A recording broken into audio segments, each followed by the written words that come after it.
Bonjour tout le monde et bienvenue à Self Talk, mon balado mensuel. Je suis Séverine Tamborero, entraîneur professionnel de tennis, auteur et personne créative. Ce balado parlera de sport, de leadership, de vie en général et de beaucoup plus avec mes invités spéciaux. Joignez-vous à moi tous les mois à coachsevi.com ou sur ma page Facebook pour la deuxième saison de Self Talk. Bonjour tout le monde et bienvenue au balado Self Talk. Aujourd'hui, nous allons parler de hockey féminin avec l'une des plus grandes athlètes de son sport, 3 fois médaillée d'or aux Jeux olympiques de 2002, 2006 et 2010, la gardienne de but, Kim Saint-Pierre. Kim, avec qui j'ai discuté il y a quelques semaines, est aussi 8 fois médaillée aux championnats mondiaux, dont 5 fois en or. Elle a pris sa retraite en avril 2013 et est maintenant coordonnatrice régionale pour le programme BOX, Build Our Kids Success, qui encourage les enfants du primaire à être actifs, et ce, dans 1500 écoles au Canada. Je connaissais Kim la hockeyeuse et là j'ai découvert Kim la maman retraitée. Nous avons abordé plusieurs sujets comme ses débuts au hockey, sa carrière de joueuse universitaire à McGill et avec l'équipe nationale, le hockey féminin professionnel aujourd'hui, son nouvel emploi et sa famille. Mais tout d'abord, comme avec chaque invité, je commence la discussion en expliquant mon histoire, que vous savez déjà, pour ensuite laisser l'invité raconter la sienne.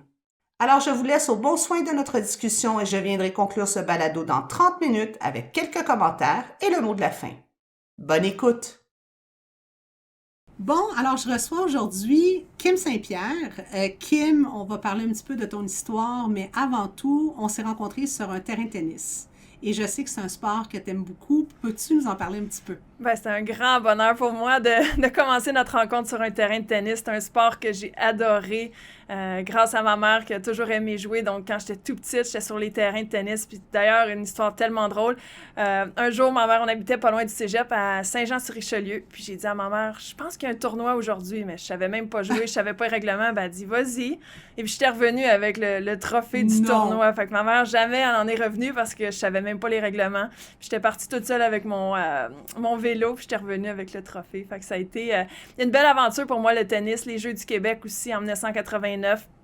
Par la suite, j'ai dû choisir un autre sport, mais j'ai beaucoup appris avec le tennis et puis c'est une grande passion pour moi encore de suivre ça à la télé, regarder les tournois et puis c'était vraiment le fun d'être sur le terrain aujourd'hui. Ah ben super, et de le pratiquer encore, c'est bien de voir que c'est quelque chose que tu aimes faire. Puis tu parles de, malheureusement pour nous, hein, tu as choisi un autre sport que le tennis.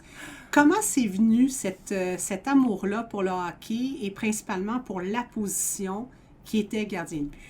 Ben moi, j'adorais tous les sports, hein, comme on l'a mentionné avec le tennis. J'étais une petite joueuse de soccer aussi. J'étais souvent dans l'eau. J'adorais nager.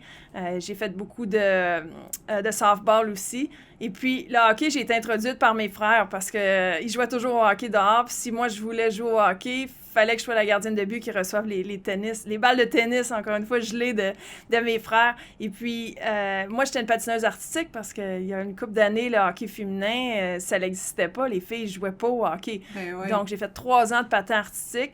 Mais par la suite, de voir que mes frères jouaient au hockey, puis on avait un super grand terrain, fait que mon père faisait une glace extérieure, puis on avait beaucoup de voisins qui venaient jouer. Fait qu'à un moment donné, j'étais comme la seule là, qui faisait mes pirouettes, puis qui pratiquait mon patin. Fait que j'ai décidé d'essayer de jouer au hockey, puis je suis tombée en amour avec le sport. C'était pas hockey, je suis la seule fille qui joue, c'était vraiment, je veux juste jouer au hockey. Et puis c'est comme ça que j'ai commencé là, à jouer sur la patinoire extérieure. Puis par la suite, ben là, c'était demandé à mes parents de jouer dans une vraie équipe, là, sur une vraie glace. Donc ma première année, j'ai été joueuse d'avant parce que j'avais un bon patin venant du patin artistique. Et puis, dès le début de la 2e année, il y a un coach qui est arrivé dans la chambre et puis il a lancé l'équipement dans le milieu. Puis il dit, on a besoin d'un goaler aujourd'hui. Puis encore là, je sais même pas pourquoi, mais je dis à ma mère, c'est moi aujourd'hui. Oh, fait wow. que là, elle a eu peur un peu parce que, tu sais, dans ce temps-là, t'étais goaler si tu savais pas patiner, ils te mettaient là puis tu bougeais pas. Moi, d'un autre côté, tu sais, j'étais quand même bonne en patin. Fait que ma mère a dit, OK, une pratique, puis après ça, ben, ça va être terminé. Et là, je pratique, puis là, j'aime ça, c'est cool. Fait qu'elle dit, bon, ben, OK, t'as le droit de jouer un match, après ça, c'est terminé, tu retournes une joueuse de hockey, pas une gardienne. Fait que mon premier match, ça n'a pas très, très bien été. Je l'ai perdu 8-0. Fait que ma mère était contente. Moi, je pleurais. Je voulais plus rien savoir du hockey. Fait que, tu sais, ils ont vu la grande peine que j'avais. Ils ont dit, on peut pas arrêter le hockey de cette façon-là. Fait que là, par la suite, ils m'ont permis de revenir. D'autres pratiques, d'autres matchs. Et puis là, je suis devenue de meilleure en meilleure. Et puis, on m'a jamais enlevé l'équipement de gardien de but. Donc, ça a été la façon là, que j'ai J'ai commencé à être gardienne de but et puis étant une bonne athlète dans plusieurs sports, je pense que ça m'a beaucoup aidé à toujours jouer élite au hockey avec les garçons parce que comme je le disais, les filles ça jouait pas au hockey. Fait que jusqu'à l'âge de 18 ans là, j'étais toujours la seule fille à jouer dans le 2A qui dans ce temps-là, c'était le plus haut calibre qu'on pouvait jouer. Et puis j'ai gradué avec les garçons là, jusqu'à junior 2A. Là. Wow, Ouais. quand même, hein, beaucoup. Puis c'est intéressant de t'écouter parce que tu as fait du hockey vraiment par passion du sport. Au-delà que c'est un sport pour toi, même pas de gars ou de filles. Et on dit toujours que pour les jeunes filles, ce qui est important, c'est d'avoir des modèles. Et dans ton cas, tu es le modèle pour beaucoup de jeunes filles, pour beaucoup de jeunes femmes aussi qui jouent au hockey.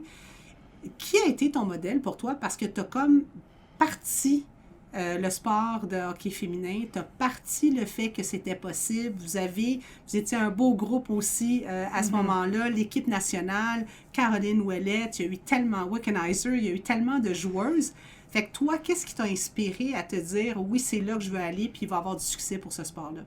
Ben, tout d'abord, quand je grandissais, c'était le Canadien de Montréal qu'on regardait. T'sais, on n'avait pas la chance de voir les filles aux Olympiques ou de voir les championnats du monde. Donc, je pense que c'est ça qui est le fun aujourd'hui, c'est que les petites filles qui jouent au hockey, ils ont des modèles incroyables comme Marie-Philippe Poulin, Mélodie Daou. C'est incroyable de les voir jouer à la télé puis bien représenter le sport. Nous, dans ma génération à moi, Caroline Ouellette, on regardait les joueurs du Canadien. Fait que moi, je voulais être Patrick Roy. Fait que c'était mon modèle. Je le regardais le samedi soir et puis c'est lui que je voulais être. Jusqu'à un moment donné, Manon Rhéaume est apparue dans les médias avec les Tampa Bay Lightning. Fait que j'étais comme, wow, tu sais, il y a des filles qui jouent au hockey. Puis entre-temps aussi, quand j'avais 14-15 ans, j'ai découvert qu'il y avait l'équipe du Québec de hockey féminin. Donc, c'était pour la première fois une révélation pour dire, wow, je suis pas la seule fille qui joue au hockey sur la planète. Et puis, j'ai été invitée à faire partie des camps d'équipe Québec. Donc, pour moi, là, c'est quelque chose d'intéressant. Sauf que pendant 4-5 ans, j'étais jamais assez bonne pour faire l'équipe. Fait que ça, c'était difficile pour moi d'aimer le hockey féminin ou d'espérer peut-être un jour faire partie d'équipe Canada. Parce que pendant 5 années consécutives, on dit que t'es jamais assez bonne. Fait qu'à un moment donné, tu te dis, bon, ce sport-là, c'est pas fait pour moi, je retourne jouer avec les garçons, puis ainsi va la vie. Mais je pense que Manon Rhéaume, comme modèle, elle a fait tellement pour le hockey féminin, puis moi, je joue avec les garçons, puis elle aussi. Donc, c'est un modèle pour moi de dire, je vais persévérer, puis peut-être qu'un jour, la Ligue nationale, ça pourrait être une option. Mais aujourd'hui, je pense que les petites filles ont la chance de rêver aux Olympiques, d'une carrière universitaire, peut-être d'une ligue professionnelle aussi prochainement. Donc, ça a beaucoup évolué, mais ça a été grâce à des modèles, oui, notre génération, à moi, Caroline Ouellette, mais avant, il y a eu les France Saint-Louis, Danielle Goyette, Nancy Drolet. Fait qu'eux, c'était vraiment les pionnières au Québec là, d'avoir mis le hockey féminin sur la map. Et puis, de nous avoir permis là, de rêver grand aussi. De faire la suite. Et puis, tu le mentionnes, tu as dû, avant de se rendre aux Olympiques, de se rendre à... Tu as été médaillée 3 fois. Tu as quand même aussi eu la possibilité de jouer à l'Université McGill pour l'équipe des garçons. Et c'est intéressant parce que entre-temps, tu n'étais pas encore, je pense, à l'équipe nationale. Tu as été capable de gagner un match. Si je ne me trompe pas, avec McGill aussi en saison régulière, ce que je crois jamais été fait, qu'une femme a été dans l'équipe masculine. Comment ça s'est passé, cette expérience-là, d'être à McGill, à l'université, d'être dans un sport que tu aimes, qui est ta passion, mais de le faire avec les gars? Ben, tout d'abord, mes 4 premières années, je l'ai faites avec l'équipe des filles. En fait, je pensais que ma carrière de hockey était finie quand j'étais junior 2A avec les garçons à 18 ans. J'avais pas fait le midget 3, j'avais pas été repêchée dans le junior majeur, donc il faut oublier la Ligue nationale. Alors, j'étais peut-être à quelques jours de dire, bon, mais c'est la fin, je vais jouer dans les ligues de garage. J'avais beaucoup de peine, mais à un moment donné, c'est la vie, il faut passer à autre chose. Et puis, un recruteur à l'Université McGill qui est venu voir un de mes matchs. Puis, si on se souvient, j'avais été coupée pendant 4-5 ans par Équipe Québec pour le hockey féminin. Et lui, il arrive, il m'invite à continuer ma carrière pendant 5 ans. Puis, je pensais qu'elle se terminait, là. Fait que pour moi, c'était comme gagner à la loterie. Sauf qu'il me dit que c'est pour jouer pour le programme de hockey féminin.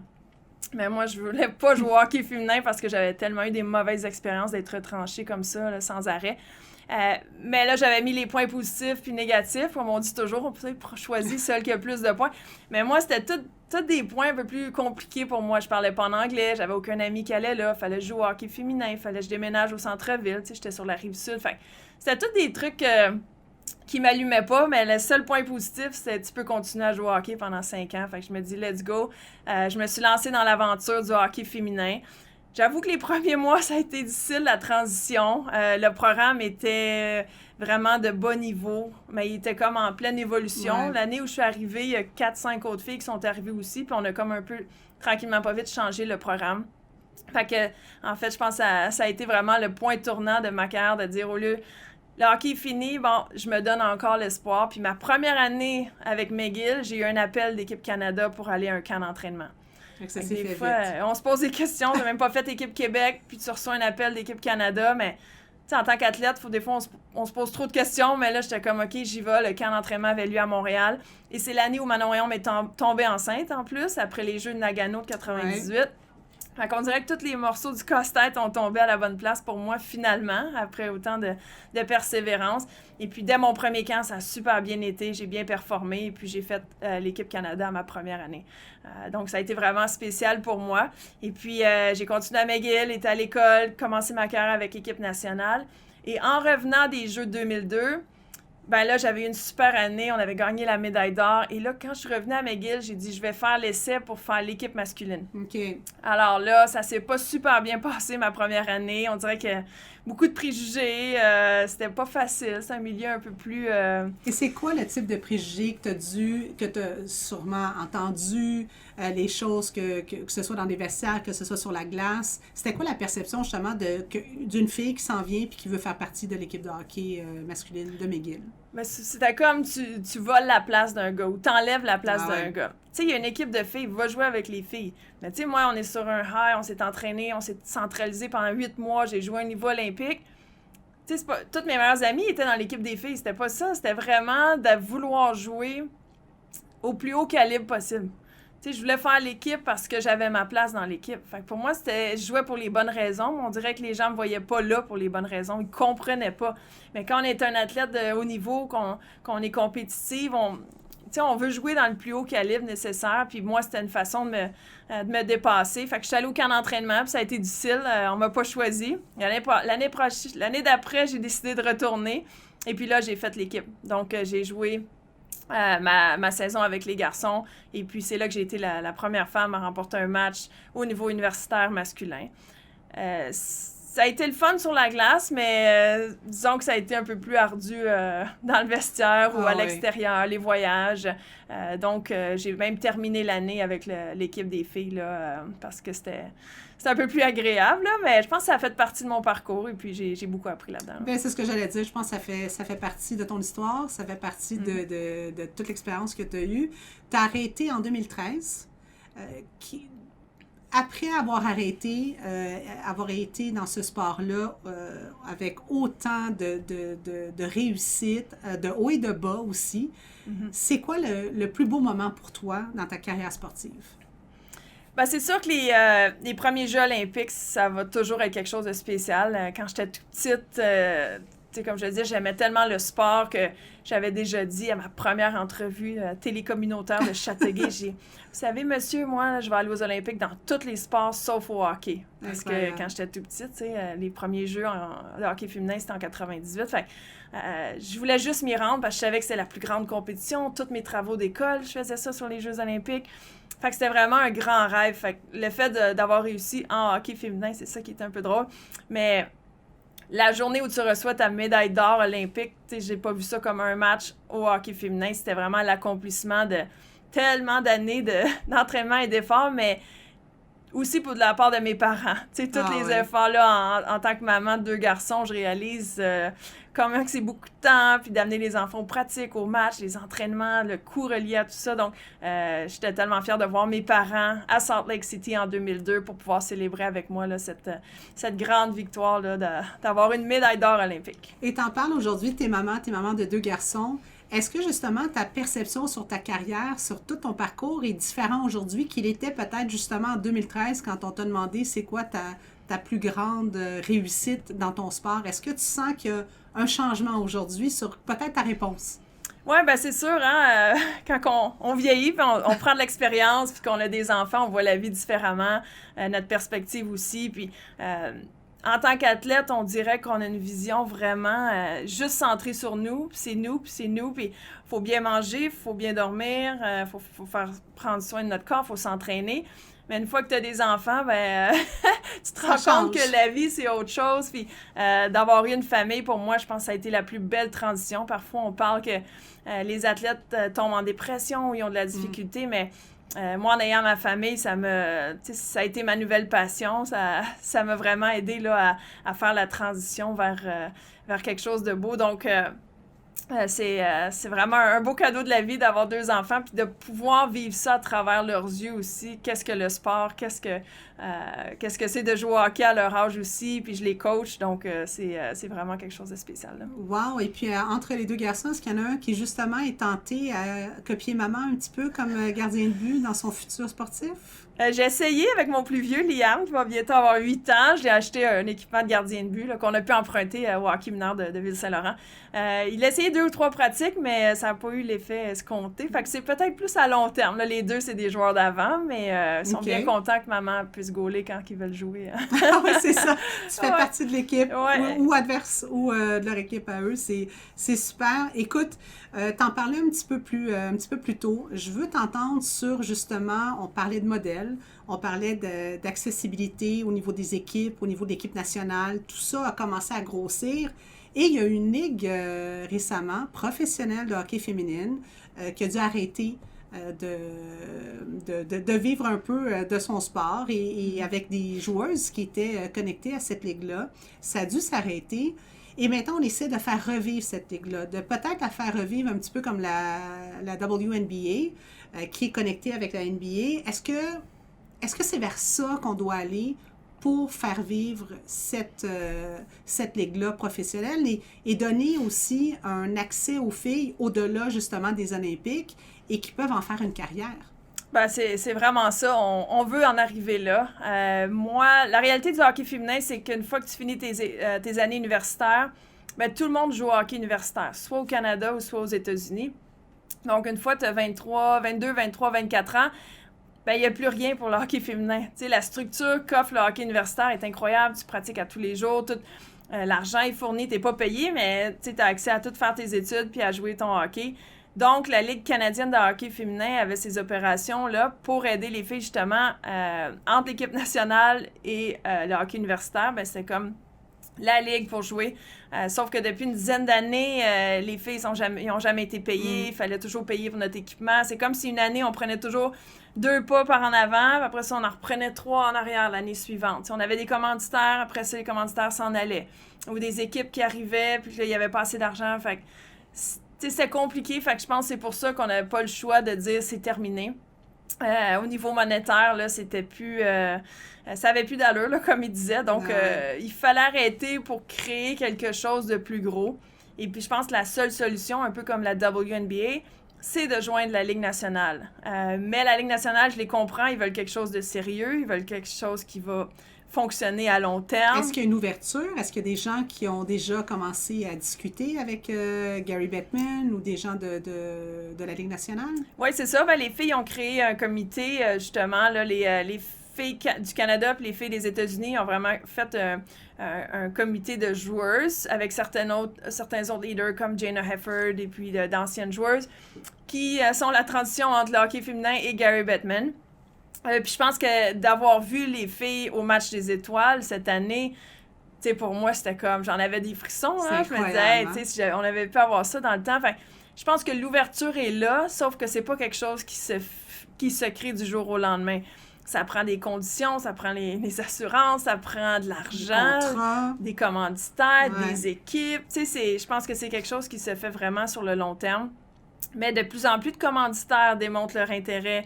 Et ce qui est le plus important aussi pour moi, c'est le produit qu'on met sur la glace. Fait que comment on réussit à attirer les Européennes? Tu sais, ça va être quoi? C'est ça que je parlais en fin de semaine à des gens. Ça serait quoi le salaire qu'une femme pourrait demander? Tu sais, il y a des professeurs dans la Ligue, il y a des policières, tout le monde a des emplois à temps plein, puis une vie. Fait que pour dire, OK, moi, j'arrête tout ce que j'ai déjà commencé, toutes mes années d'expérience, pour dire, je deviens une joueuse de hockey. Fait que ça va être intéressant quand ça va être mis sur pied de savoir, OK, comment ça fonctionne au niveau monétaire et ainsi de suite. Mais moi, j'y crois beaucoup. Peut-être pas en septembre prochain, mais déjà qu'il y a énormément de discussions entre la Ligue nationale et puis le comité des joueuses de filles du Canada et des États-Unis. Fait que tant mieux s'ils prennent leur temps pour pas qu'on manque notre coup cette fois-là, parce que je pense que si on passe à côté, ça va être très, très difficile de pouvoir donner aux petites filles maintenant un rêve d'un jour de jouer pour les Canadiennes de Montréal. Oui, puis c'est un petit peu vers ça que, en tout cas, j'espère que le sport va s'en aller, parce que c'est ce qu'on veut. On veut que ces petites filles-là soient capables de se dire à 10 ans, ben un petit peu comme ton expérience à toi, je joue jusqu'à 10, 12 ans, puis à un moment donné, oups, il n'y a rien, puis je dois arrêter, qu'est-ce que je fais? Et là, c'est de leur donner un parcours, puis une voie qui est peut-être intéressante aussi pour leur développement. Tu as arrêté, mais ce qui est super intéressant, c'est que tu es encore impliquée dans le milieu du sport. Tu es maintenant coordonnatrice provinciale pour BOX, qui veut dire Build Our Kids Success. Qu'est-ce qui fait que tu es impliquée dans cette pas association, mais ce programme, on va le dire, parce que c'est un programme au niveau scolaire, primaire, et qui touche, je pense, quelque chose qu'on a en commun, qui est le besoin de nos enfants de bouger. Et c'est exactement la mission de ce programme-là. Alors, comment l'association s'est faite avec toi? Après ma carrière de hockey que j'ai terminée vers 2012, j'ai eu mon premier garçon. Après ça, j'ai essayé de revenir parce que c'est dur de laisser aller notre sport. Et c'est ça, comme je disais, les priorités ont changé. Fait que là, j'ai eu mon deuxième garçon tout de suite en 2013. Et là, il était temps après ça de se mettre au défi, de faire face à autre chose. Et puis, j'ai été approchée par la personne qui travaillait pour le programme BOX. En fait, BOX, c'est un programme d'activité physique qui est totalement gratuit pour les écoles partout au Canada. C'est supporté par l'Agence de la santé publique du Canada et Reebok, donc un organisme à but non lucratif. Donc, quand j'ai eu le courriel, j'étais vraiment curieuse de voir qu'est-ce que ça pouvait être. Donc, quand j'ai vu qu'ils voulaient m'engager pour m'occuper de la province du Québec, je ne pouvais pas laisser passer cette belle opportunité parce que moi, ma passion pour l'activité physique a commencé dans mes écoles primaires. J'ai commencé à Saint-Jean-sur-Richelieu, après ça, j'ai déménagé à Châteauguay, mais j'étais dans le gym le matin, au dîner, au récré, le soir. J'étais au hockey Cosum, je faisais toutes les activités. Donc, pour moi, la passion pour le sport commence beaucoup dans les écoles. Et puis d'avoir la chance de faire vivre ça aux enfants du Québec, je trouvais que c'était une opportunité vraiment incroyable. Fait que j'ai vraiment saisi cette chance. Ça fait 3 ans là, déjà que je fais partie du programme BOX. Et puis, on a presque 1500 écoles à travers le pays. Fait que moi, mon territoire, c'est tout le Québec. Fait qu'en fait, on fait beaucoup de formations pour les adultes dans les écoles, soit les services de garde, il y a des parents qui veulent s'impliquer, tout le personnel aussi, les professeurs d'éducation physique, professeurs en classe. Donc, j'aime beaucoup ce côté-là parce que le programme BOX, moi, je peux pas aller dans toutes les écoles à tous les matins, donc ça prend un champion du changement qu'on les appelle, un entraîneur BOX qui va dire « OK, moi, je prends en charge le programme ». Puis je pense que c'est ça le défi au Québec, c'est que la culture, que l'école devienne une place où l'activité physique en fait partie. Ah oui. Et non, c'est mon cours d'éducation physique, j'en ai un le mercredi matin de 8 à 9. Tu sais, ça devrait faire partie de la vie de tous les jours des enfants. Je pense que le gouvernement au Québec a mis en place certaines lois, certaines mesures, que l'enfant doit bouger au moins 60 minutes par jour. Oui. Donc, maintenant, il y a beaucoup de charges qui sont mises sur les profs en classe. Fait que nous, on offre environ 250 pauses actives. Donc, le professeur peut dire à tout le monde, on se lève debout, poussez vos chaises, puis pendant 10 minutes, on fait une pause active. Ensuite, le service de garde, des fois, les enfants arrivent 2 heures avant l'école. Tu sais, oui, ils ont plein d'activités, mais pourquoi pas faire bouger les enfants au moins 60 minutes par jour? Il faut que ça devienne une priorité. Mais là, ce que tu es en train de dire, c'est qu'il y a un programme qui existe, qui est gratuit, qui est déjà fait, qui est structuré, et les gens ont tout simplement à vous contacter pour avoir accès à ce programme-là. Oui, c'est ça, on est comme... c'est comme... Alors, il n'y a aucune raison que nos jeunes au Québec soient inactifs avec BOX et son programme. Exactement. Puis moi, je ne joue pas à la police, là, allez voir qu'est-ce que vous faites. Je veux vraiment vous donner... je donne aux écoles toutes les ressources, tout le support aussi. Les formations sont gratuites. Les écoles peuvent appliquer pour avoir une trousse d'équipement aussi gratuitement, si ça peut les aider à faire bouger les enfants. C'est ça, c'est vraiment un beau trésor que moi, j'essaie de partager avec tout le monde parce que ce qui est le fun aussi, c'est pas centré sur les sports. Fait que les enfants apprennent à bouger. Donc, on appelle ça les capacités fonctionnelles de base. Fait que l'enfant va apprendre à courir, à sauter. On fait même des push-ups, la planche, les burpees. Fait qu'ils apprennent vraiment à bouger. Et par la suite, on espère que c'est ça qui va les motiver puis les aider à performer dans des sports s'ils veulent. Puis après ça, au secondaire, ils vont avoir le goût de joindre une équipe sportive. Fait que pour moi, le sport a changé ma vie. Fait que je veux donner cette opportunité-là aux enfants de, pas nécessairement de devenir l'athlète olympique, mais même mes amis universitaires, là, les liens qu'on a eus, t'apprends à gagner, à perdre, à gérer ton stress, puis toutes l'identité. Au-delà de la médaille, comme on dit. C'est ça, puis il y a beaucoup d'enfants qui ont, mettons, pas assez d'argent pour faire partie des associations de sport. C'est vrai. Ben boxe, ça crée comme une petite équipe dans l'école, là, tu sais, fait que c'est le sentiment de dire, hey, je fais partie de l'équipe boxe, puis on le sait, là, tous les bienfaits de l'activité physique sur le corps, mais maintenant, les enfants, ils en ont besoin aussi sur leur mental, leur esprit. Puis c'est accessible, c'est ça qui est génial. Ah oui, puis c'est le succès qu'on a dans plusieurs écoles au Québec d'entendre les histoires. Autant chez les enfants, comment ça change leur vie, ou l'enfant qui est tout seul, qui n'aime pas ça faire un sport particulier, bien, boxe, c'est facile à joindre. On est inclusif, non compétitif, fait que tout le monde peut réussir à trouver son plaisir. Et les adultes qui s'en occupent aussi, c'est incroyable de voir le mentorship qu'ils peuvent avoir. Même eux, ça les fait bouger davantage, l'ouverture vers les saines habitudes de vie. Fait que c'est pour ça que j'adore mon travail, parce que c'est pas juste une chose, c'est vraiment d'englober autant les adultes, les enfants, et de le voir directement l'impact qu'on peut avoir dans les écoles. Donc, s'il y a un parent, s'il y a un professeur, s'il y a une école, s'il y a quelqu'un qui nous écoute, on les encourage à aller chercher ce programme-là parce qu'encore une fois, comme tu dis, c'est inclusif, c'est accessible et en plus, c'est gratuit. Alors, il n'y a aucune raison à part la volonté de vouloir vraiment que nos enfants bougent plus. Alors, ton souhait justement pour cette jeunesse-là, c'est quoi? Ben, c'est de redécouvrir un peu l'activité physique. Je pense que ma génération, on allait jouer dehors, on jouait, ça faisait partie de nos vies. Maintenant, avec tout le côté technologique, la technologie, les enfants restent à jouer les jeux vidéo, le téléphone, l'iPad. Tu sais, nous autres, on n'avait pas ça. Fait que c'est comme s'il faut forcer nos enfants. Fait que j'espère que l'école devienne une place où l'activité physique fait partie de leur vie. Pour par la suite qu'ils continuent, parce que oui, on veut qu'ils bougent au niveau primaire, mais par exemple, une fille qui ne bouge pas au primaire, là, il y en a peut-être 1 sur 10 qui va se mettre à bouger au secondaire. C'est fou, les statistiques. Puis je le vois dans mon entourage. La transition du primaire au secondaire, si tu le fais avec le sport, tu joues à une équipe, ça t'aide à traverser l'adolescence, puis tous les problèmes pas les problèmes, les difficultés peut-être que ça peut engendrer. Fait pour moi, là, que vraiment que la culture de saines habitudes de vie et d'activité physique fasse partie du curriculum à tous les jours dans les écoles primaires au Québec.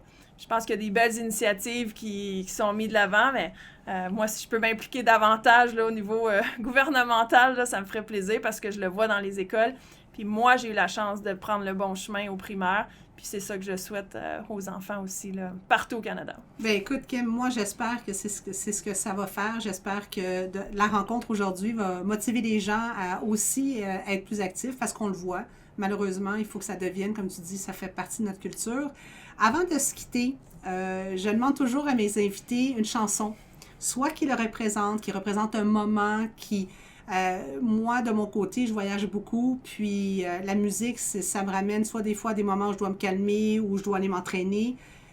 Quelle musique ou quel choix de ton côté, j'imagine que tu en as plusieurs, mais une chanson qui représente ça pour toi? Ben, c'est sûr qu'il y en a eu beaucoup. C'est difficile à choisir une. Mais tu sais, moi, j'aime ça être de bonne humeur, puis de rendre mon entourage aussi de bonne humeur. Fait qu'il y a une chanson qui me rappelle mes années à McGill, puis j'ai tellement eu de plaisir, puis j'ai rencontré mes meilleurs amis. La chanson s'appelle Country Roads.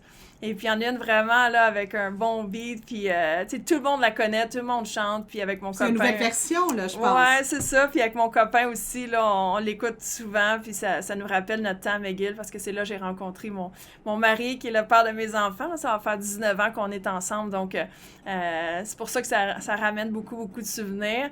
Si on parle du hockey, sans être trop prétentieuse, Simply the Best. Super! Il y a un de mes amis qui m'avait fait une vidéo au début de ma carrière de l'équipe nationale. Enfin, j'avais un peu problème peut-être avec ma confiance. Puis en écoutant cette vidéo-là, c'était tout un montage de mes meilleurs arrêts.